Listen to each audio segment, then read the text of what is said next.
Oi, gente linda!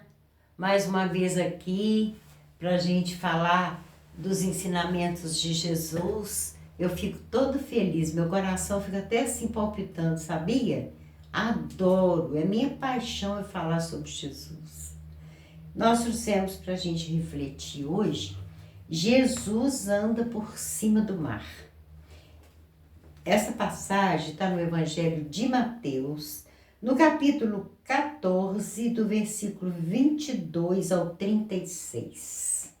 Então, o evangelista Mateus vem colocar sobre Jesus andar sobre o mar. E eu já esclareci da outra vez, mas não custa a gente repetir, porque tem sempre gente nova, né, no canal. Aliás, gente, o canal, o nome dele é Jesus Amado, tá? Então, eu já expliquei isso, mas eu vou falar de novo. Não era mar, tá, gente? É um lago. Ele é o Mar da Galileia. Dizem que era lindíssimo, inclusive com ondas que batiam na praia. Tinha praia com areia e tudo. Que era um lago imenso, parecia mesmo um mar, ele perdia de vista. E é sobre esse lago, esse chamado, entre aspas, de Mar da Galileia, que Jesus andou sobre as ondas. Então, no versículo 1, Mateus vai dizer assim: E logo ordenou Jesus que os seus discípulos entrassem no barco e fossem adiante para outra banda, enquanto despedia a multidão. Para outra banda do lago. Olha, vocês podem ir, que eu vou despedir a multidão. Olha a delicadeza de Jesus. Imagina que ele estava cansado. Ele havia ficado ali 3 dias pregando, falando, curando, né? Exemplificando, multiplicou os pães. Essa multiplicação não é a segunda, tá, gente? É a primeira multiplicação dos pães naquela montanha, que Jesus então aí diz aos discípulos: vocês podem ir para outra banda enquanto eu vou despedir a multidão. O que é despedir a multidão? É aquele colóquio que se faz após a palestra. Todo mundo quer falar com o orador, todo mundo quer contar um pedacinho da sua vida, todo mundo quer fazer uma pergunta, todo mundo quer tirar uma dúvida, né? Com Jesus era a mesma coisa. Então, ele pode ir que eu mesmo vou despedir. E deve ter demorado. Por quê?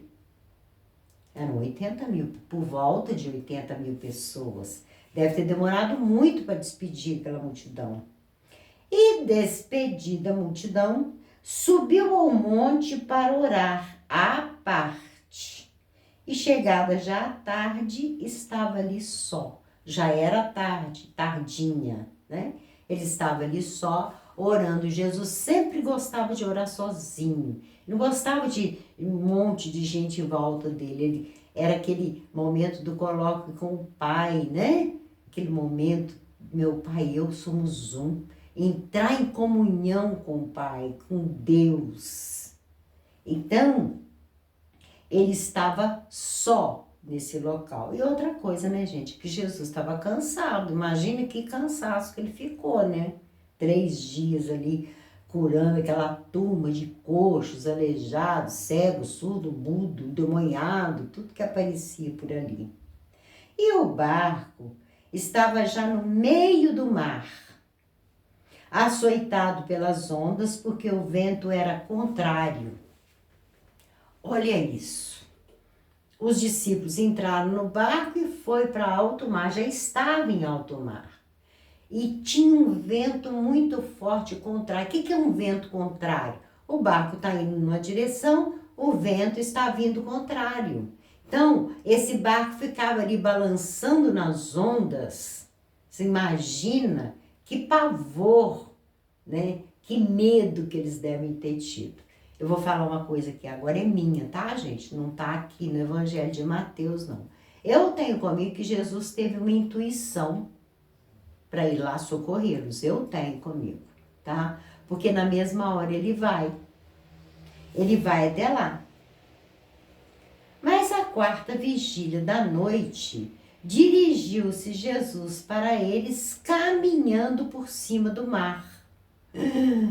Imagina aquela escuridão, aquele vento jogando aquele barco para lá e para cá, e eles olharam e o que eles viram? Um ser andando por cima das águas. Gente, se fosse nos dias de hoje, acho que a gente não assustava tanto. Porque eu acho que o ser humano só não voa porque não quer. Ele mesmo voar. Eu acho. Andar em cima das águas. Porque não quer. Mas você imagina naquela época, escuro. Escuro mesmo. Era uma negritude aquilo ali. Você imagina olhar e tá vindo um ser. Olha só o que eles fazem. Eles então... É um fantasma! Gritaram com medo. Eles começam a gritar que é um fantasma. Isso aí é um fantasma, gente. Socorro, socorro. Tá vindo aqui em direção a gente. Olha isso. Tá? E Jesus, então, responde dizendo, com calma, tá? Tranquilizando os discípulos. Tem de bom ânimo. Sou eu, não temais, vocês não estão vendo que sou eu? Tipo assim, né? Quem que anda por cima das águas, gente? Se bem que fantasma anda, né? Tá certo. Então, Jesus tranquiliza, sou eu, estou aqui.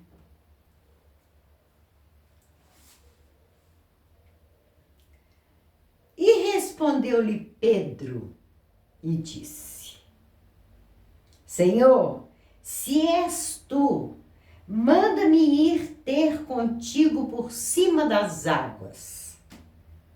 Eu não entendi essa aqui do Pedro. Se és tu. Ele já tinha falado que era ele? Não tem mais. Sou eu. Tem de bom ânimo. Sou eu. Aí Pedro vai lá. Se é o Senhor mesmo, então me faz andar por cima das águas. Mas eu vou fazer uma pergunta aqui para vocês. Você iria? Você iria fazer essa proposta, Jesus? Eu também quero andar por cima das águas. Escuro, vento açoitando para todo lado, barco para lá e para cá, uma escuridão. E não pensa vocês que é igual quando a gente vai para a praia, aqui por perto, ou seja lá onde for, e que tem aquela orla com luzes. Não, tá, gente? Tinha luz elétrica naquela época, não. Tinha luz nenhuma, não. Era escuro, escuro mesmo. Eu nem sabia onde que estava a praia, se era para lá, se era para cá, se era para lá. Se bem que os pescadores sabiam, né? Então, imagina, você iria fazer essa proposta para Jesus? Vamos ver o que Jesus responde para o Pedro? É muito fantástico. Jesus diz uma palavra. Vem. Você não quer? Vem. Você iria? Mesmo Jesus falando, vem. Vamos aqui imaginar a cena, gente. Coloca na cabecinha de vocês junto comigo. Pedro teve que passar as pernas pela beirada do barco para tocar nas águas. Porque ele não ia pular, porque ele não ia mergulhar. Era para andar por cima das águas. Então imagina Pedro com aquele barco para lá e para cá, jogando para lá e para cá, ele descendo e botando o pé na água. E depois ele colocando o segundo pé, e aí ele ia ficar na água mesmo. Você iria?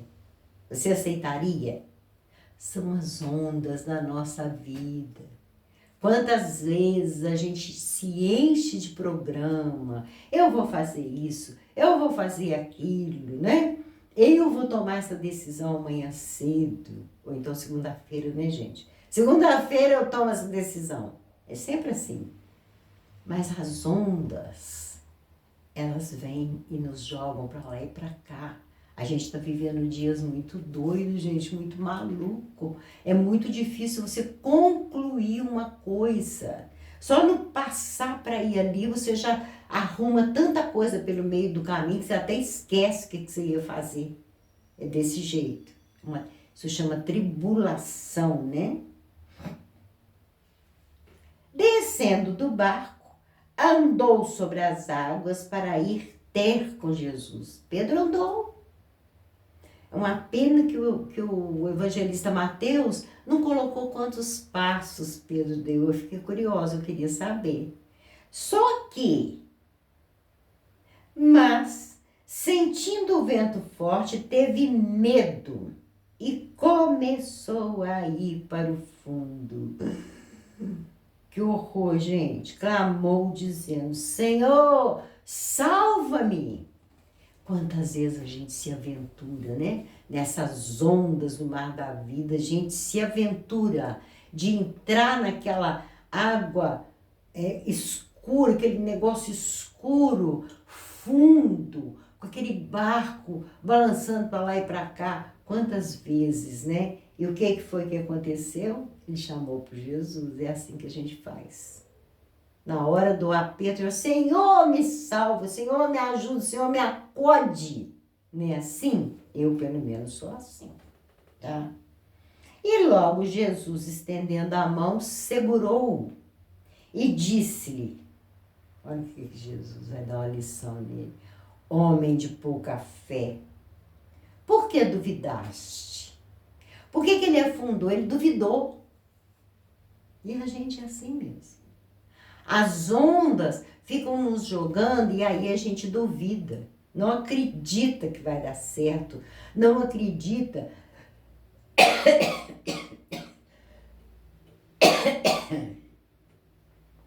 A gente não acredita que vai conseguir. Eu vou afundar. E não vai em frente. Então, olha só o que Jesus fala com ele. Homem de pouca fé, por que duvidaste, Pedro? Você já estava andando tão direitinho aqui sobre as águas, deu alguns passos, mas você teve medo. Você teria medo? Você responder para mim, não. Responde para você mesmo. Eu teria. Eu morro de medo de água, eu tenho pavor de água. Eu gosto de calor, eu gosto de fogo. Eu não gosto de água, eu tenho medo de água. Eu não entro em água. Eu não entro. Quando a gente ia para a praia, porque agora não estou podendo ir mais, né? Com essa luta com os Alzheimer aqui, né? Quando a gente ia para a praia, eu não entrava na água, não, gente. Eu ficava só na areia.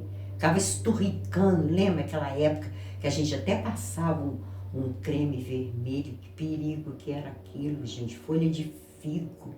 Tudo para queimar, para ficar preta, para ficar morena, para ficar vermelho. Ficava vermelho. Chegava o Juiz de Fora que ele saía aquela pele inteira, descascava aquilo tudo, ficava igual uma farofa. De tanto que a gente queimava. Você acha que eu ficava embaixo de barraca? Nada, era a machona, deitava lá naquele sol e ficava ali cascando. Todo mundo, vamos lá, mãe, vamos entrar na água. Eu, aquela água gelada, ainda mais Cabo Frio, aquela água gelada, não entro, mas não entro mesmo.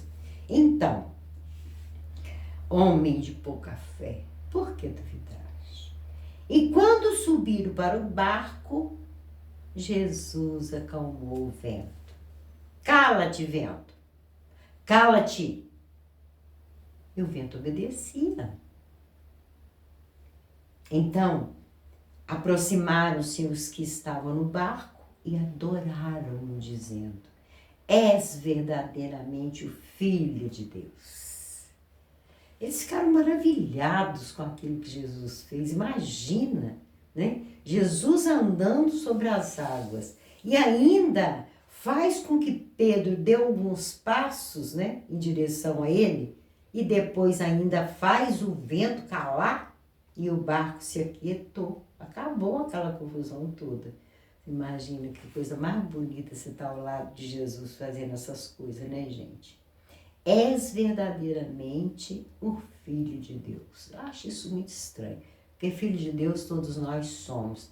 Mas naquela época tinha essa acepção, né? Tanto é que o motivo maior por matarem Jesus é porque Jesus falou que era filho de Deus, gente. Aqueles escribas e fariseus lá, Anás e Caifás, que eram os principais lá da sinagoga, eles gritaram várias vezes e ainda disseram para Pilatos: ele diz que é filho de Deus. Olha que horror! Hoje a gente sabe que todo mundo é filho de Deus, né? E tendo passado para outra banda, chegaram à terra de Genezaré, era ali por perto. E demorou para passar para outra banda, porque o lago ali, o chamado mar, era muito grande, tá?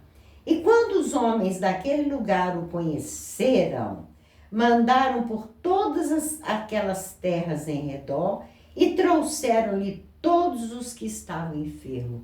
Lá vai Jesus curar de novo. Vocês imaginam, gente? Jesus tinha acabado de passar 3 dias lá na montanha. Gente, eu tomei uma vacina, vou contar um caso para vocês. Não gosto de contar caso pessoal, mas isso eu vou contar porque é muito interessante. Presta atenção. Eu cheguei na cozinha, não, o meu neto me gritou, vó, tem uma aranha aqui. Eu tô achando que é aquela armadeira que a tia fala dela. Porque a minha filha é bióloga, então ela entende pra caramba dessas coisas. Eu fui. Aí eu pensei, gente, como que eu vou fazer com essa aranha?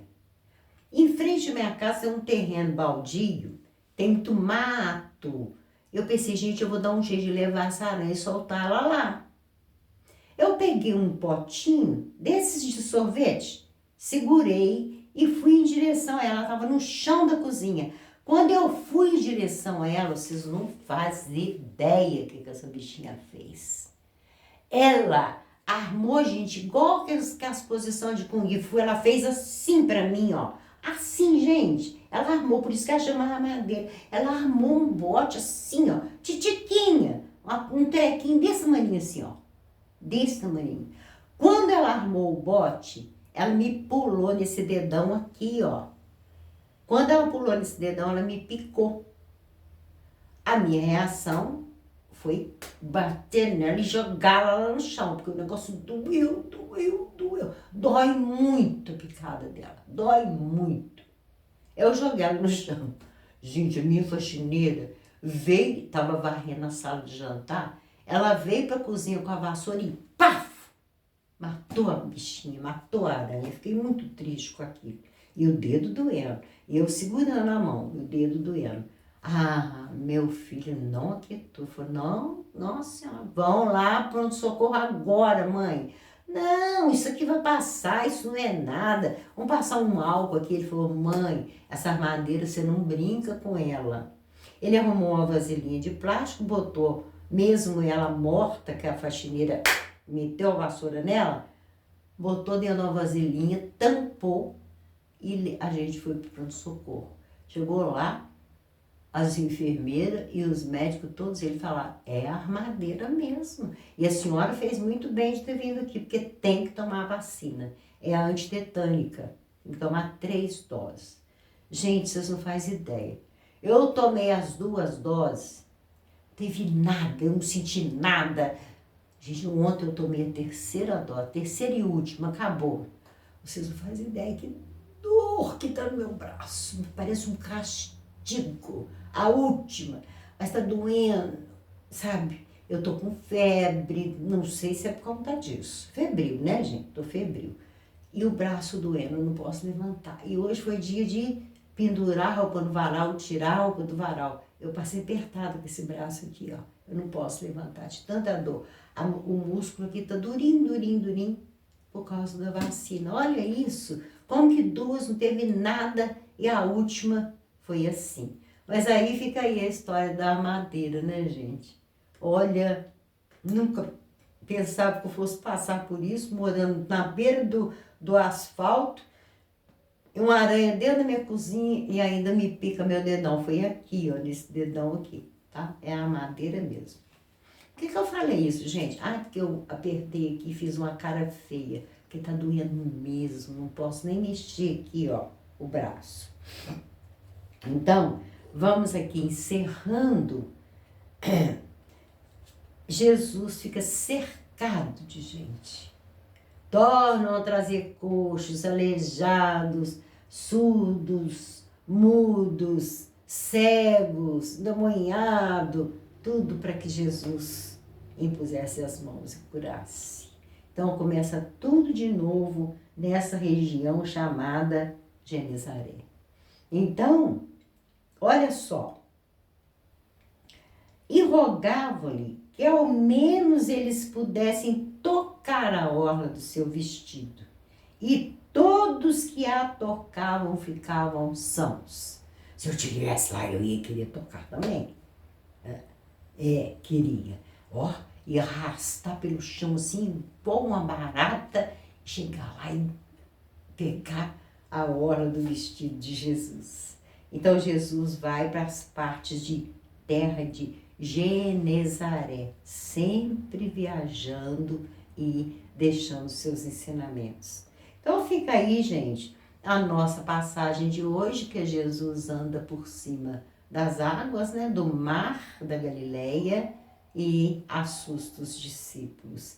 E fica aí o exemplo de Pedro para a gente refletir se a gente tem a coragem de Pedro.